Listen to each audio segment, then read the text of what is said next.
speaking of jobs, and I kind of thought of it during when we were talking about the universe doesn't make mistakes at the beginning there, is I was talking with somebody at work the other day, and they were talking about how there's a bunch of evil in the world, and that whole thing.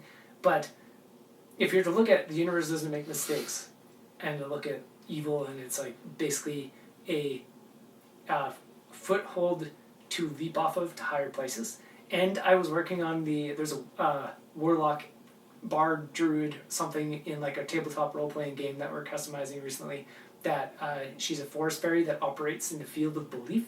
So I was doing a bunch of stuff with field of belief ideas, and if you were like so.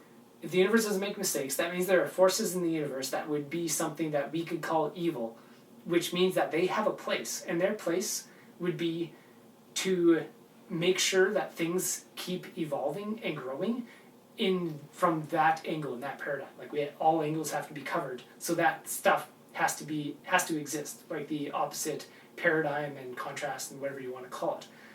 In the same way that I mentioned just the other day on how we have 100,000 people who have never set foot in a building made of metal.